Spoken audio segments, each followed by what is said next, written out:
Songwriter was dealing in Psalm 46 may be different in terms of character and description, but the basic issue with which the psalmist is dealing is an issue with which we continue to deal even in our day. The issue is, how do you remain calm and cool and collected and confident in a time of crisis? We're not sure what the issues were with which the psalmist was dealing, whether it was a natural catastrophe or a national siege by an enemy. What is clear is that for the psalmist, it was a terrible, frightening kind of experience in which there was such a terrible storm that as he looked about, it seemed that the earth was changing. Mountains were being trembling in the midst of the billows and the roaring and the foaming of the sea. Nations were raging and kingdoms were tottering.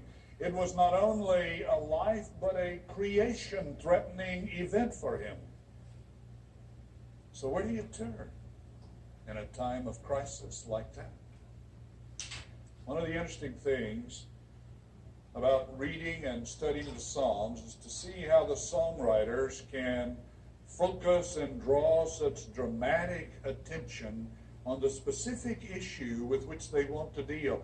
They can bring it to a very high point, like the drama of a sea billowing and roaring and foaming, and then in the next verse he says, but there is a river, there's a quietness, there are streams which make glad the city of our God.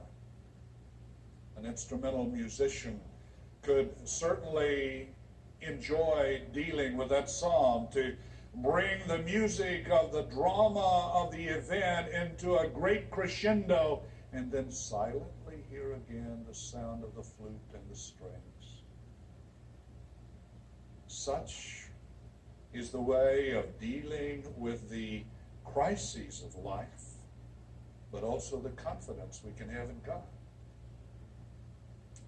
The only experience I've ever had with which I can most clearly identify with the psalmist was a time on a ship in the Aegean Sea. We encountered a violent storm. The ship was rolling and tossing. As you looked out, it seemed that the earth was shaking, mountains were trembling, the sea was certainly billowing and roaring and foaming. I went up into the bow of the boat as far as I could go to feel how the ship would rise up and then dive to the bottom of the ocean, it seemed, and the water would flow over us. It was awesome. Then almost as suddenly as the storm had come, it had gone. There was a quietness on the sea, a stillness. The ship in its steady roll allowed me to go to sleep. In such a situation, how do you move from fear to faith?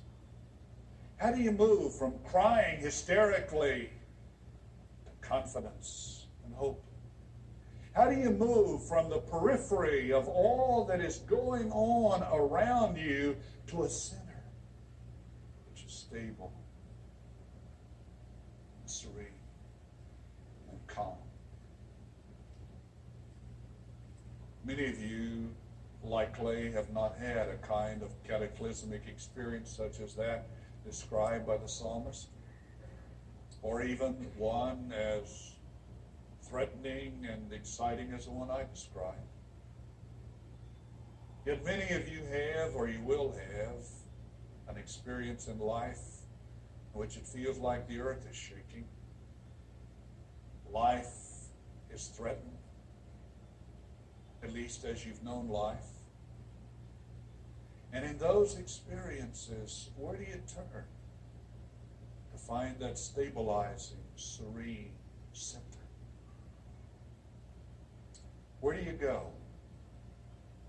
This is why Psalm 46, along with Psalm 23, is one of the most loved of all the Psalms. It gives us direction. There is a word for us in the words of the psalmist. But first, get a feel of the rhythm of the psalm.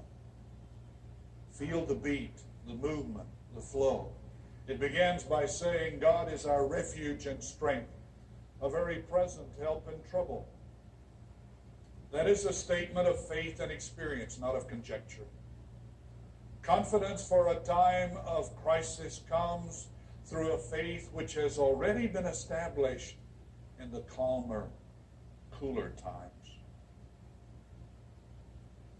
There's not much benefit in trying to patch the roof when it's already raining. Faith is not like a fire extinguisher which you keep in a safe place only to be taken out in times of crisis. Faith is a journey of development, of trust, a development of a kind of assurance that the one who has promised to be there will be there because he loves you. It doesn't come through casual acquaintances. I'd find it extremely difficult for me to trust you with my life if I'd only heard about you and didn't really know you. So how do we move from that experience of having simply heard about God to the experience of knowing God and feeling that kind of confidence? Let the psalmist speak for God. Be still, he said, and know that I am God. Be still. Being still is not easy in our time, is it? By our own nature and by the nature of the rapid moving environment in which we live today, it is not easy to find a time and space or a place just to be still and quiet. We're more like joggers and runners who are trying to carry on a conversation with those who are running with us, which I was never able to do when I used to jog. I was just trying to get one foot in front of the other. But you can imagine how difficult it must be to be running and trying to carry on a conversation, to really get acquainted with someone and never being still long enough to have an intimate conversation. One of the mistakes I've made in my life, and I'm sure some of you have made it, is the assumption that in order to get more out of life, I've got to be involved in as many activities as possible, trying as many different and new things as I can try. What I discovered after a while is that my activities were interesting, but they were making me weary rather than making me feel fulfilled. I discovered that it was in the nurturing silence of those times when I was still and quiet and steady, away from the frantic frustration of the movement, that I also learned something very significant about myself, which was important to the fulfillment of life. Be still. It's not easy, is it? What would happen, though, if every morning, when you first get up, before you get involved in the activities and the agenda of your day, you would simply get out of bed, sit in a comfortable chair with both feet on the floor, your hands open and in your lap or on your knees, with your eyes closed, and you sat there for 5 quiet, still moments? Would you do that? Don't let anything from yesterday come into your thought today and stay there. Don't let anything you're about to do or plan to do come into your thoughts and stay there for a while. Just concentrate on just being still, being you. Gather yourself. Be calm. Be collected. for 5 minutes out of 1,444 minutes in every day, can't you be still long enough just to feel you?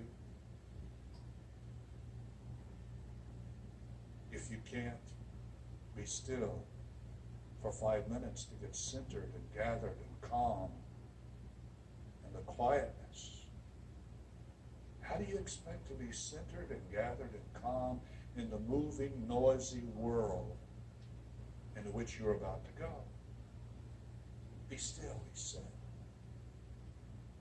Be still and know. There's so much insecurity in the world today. One of the reasons for that insecurity is because we don't know and understand. We have more accumulated knowledge today than ever before in human history, but we're also more insecure. One of the reasons is because new knowledge has made old knowledge obsolete. We haven't taken the time or don't have the interest of knowing as much as we should. I met a daughter recently who told me that her father had insisted that she learn something about the technology of stereophonic sound before he would ever allow her to put a tape or a disc into her new stereo system. He insisted that she learn something about the mechanics of an automobile before he would ever allow her to take driver training. That's strange. It's different. It's different in this now generation in which we live, in which we want to try first and learn later, whether it is sex or stereo or whatever it is. And we wonder why we lack confidence when we get into a crisis. Be still, quiet, calm. Know yourself. Know your resources. Know your world and the issues you face. It'll give you confidence. Of course, where the psalmist was leading is the last part of the sentence. Be still and know that I am God. You're not a God. Therefore, you were never intended to be sufficient unto yourself, to deal with either the joys or the troubles of life alone. Be still, so that God can be present to you as you are willing to be present to yourself. If you are not fully in touch with yourself and present to you, how is it possible for anyone, including God, to be fully present so that you recognize the connection? Unless you are willing to take time to get centered and solid and calm and collected, how can you collect the energy that God has for you? God is able to do far more abundantly and exceedingly than you can even ask or imagine. But are you willing to wait and be receptive to that? The mystics call it practicing the presence of God. Just sitting still long enough to feel that there's someone, something else in there with you. God is our refuge and strength, a very present help in trouble. But you have to be present to the presence. Martin Luther read that and wrote his great hymn, "A mighty fortress is our God, a bulwark never failing." And that's how he dealt with the many crises of his life, crises which were even a threat to his life and the sentence of death itself. But he said, I can trust God. Here I stand. God will help those who help him help them. There are times when God will help you as you help yourself. There are times and experiences and issues with which you must deal, in which you can handle in your own strength, but there are other issues with which you must deal, which you cannot handle in your own strength alone. It is in the stillness in which you wait and are calm and collected, that you also collect that strength which God has promised. Both by faith and by experience, those who have trusted God have discovered that He is able to do far more abundantly and exceedingly than we can even imagine. What He's done for others, He can do for you. Several years ago, I had a devastating experience. I was just totally empty. I never came so close to despairing, not only for my life, but for my ministry. I couldn't sleep. I was sitting outside on my patio one night, 1:30, 2 o'clock in the morning, quiet, still. I didn't even try to pray because I didn't know what to say. I just sat there in a quiet silence. And a verse from the Psalm came to me, He restores my soul. And my faith said, that's right. That's not just general, that's for you. And I believed it.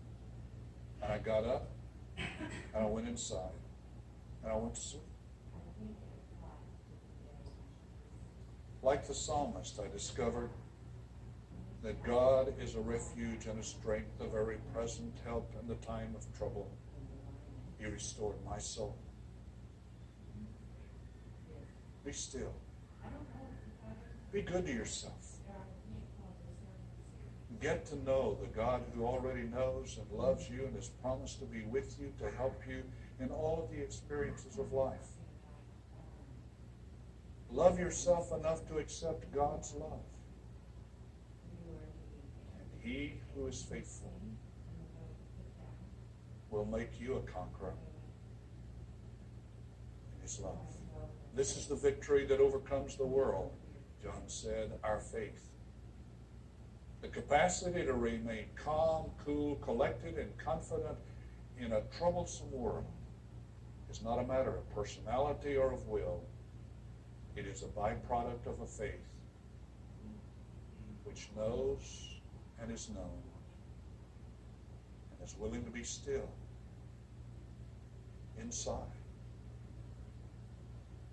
and serene, even in the midst of the noise and rapid movement of our world. God is with us. Lay claim to that. He's already claimed you. Let us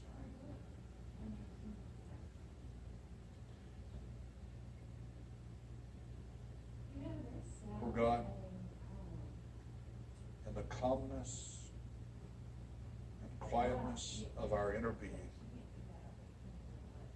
may we also remain steadfast, serene and sure in a time of crisis, because you are with us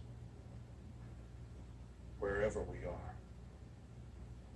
And give us then that victory that comes through our faith, and we'll give you praise. Amen. Our scripture lessons for this morning are found in the wise sayings of the Proverbs, chapter 22, verses 1 through 6, found on page